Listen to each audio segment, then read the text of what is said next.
Hi, mamas. I'm really glad you're here. Now that you're inside the community, I want to start with something that most women are never told before becoming mothers. Most women prepare for the baby. We read the books, we learn to swaddle, we learn about feeding schedules and sleep routines. We even find out that there's such thing as sleep consultant. Amazing, right?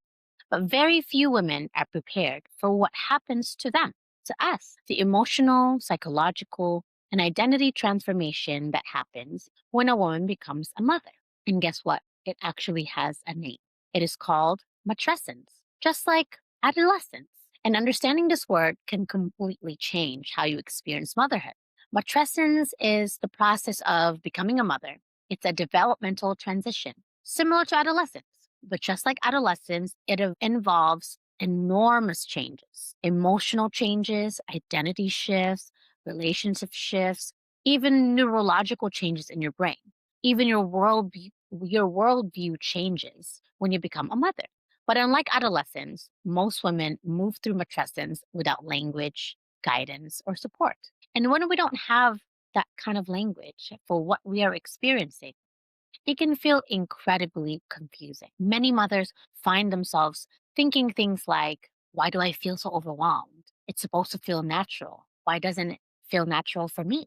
Why do I feel like I have lost myself? Why does it feel so much harder than I expected it to be?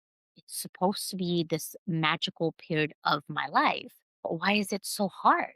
And because nobody talks about matrescence, many women start to believe that there is something wrong with them. But what you're experiencing is not a personal failure. It is a transformation. It is a developmental stage, a normal developmental stage in our life as women. Becoming a mother reorganizes almost every part of our life. That's why it's so hard. Your identity shifts, your relationships shifts, your priorities definitely shift. Your nervous system all out of whack. Your brain literally rewires to help you care for the baby. It becomes more attuned with your needs and your baby's needs so that you are able to keep up with the workload that is about to come. That is not a small change. That is a profound human transition. This is one of the reasons why maternal mental health struggles are so common.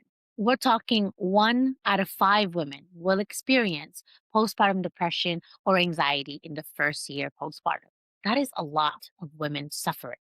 And this is not because we are weak. This is not because we don't know what to do. This is not because we're not meant to be mothers. None of those things. We as mothers are moving through one of the biggest transitions of our lives, and we need grace. We have to have grace for ourselves. This is one of the biggest transitions of our lives, and we are doing it without a village. We are not meant to do this alone. We are supposed to be doing this with a village. Exactly why, and that's exactly why this community exists. Inside the space, we're going to do a few important things together. First, we're going to give language to this the whole experience of motherhood so that you can understand what's happening internally instead of blaming yourself. Second, we're going to talk openly about the emotional realities of motherhood, things like identity shifts, guilt, shame, overwhelm, and the invisible mental load that we all carry. And third, we are going to build our community because motherhood was never meant to be done alone. The more mothers understand the matrescence is part of motherhood, the more that we can move from something is wrong with I am failing. I'm not a good mother. Maybe I'm not meant to do this. Instead, we are going to say, I am moving through a transition. I am allowed to give myself grace. And that shift alone is incredibly powerful. Before we close, I want to invite you to reflect on something. Take a moment and ask yourself this question. What part of motherhood has surprised you emotionally the most? You're welcome to share your reflection in the comments or in the discussion below. And you can share as little or as much as you'd like. It's really up to you. Because oftentimes, the moment one mother asks honestly, another one realizes she's not alone. And that's how we begin to build our village. And I want you to remember this one thing. If motherhood feels bigger than you expected, or if parts of it feel beautiful and parts of it feel heavy, it doesn't mean you're broken. It means you are becoming. And you are a woman, you are a mother, and you are powerful. And here in this village, we welcome you and we love you. See you next time.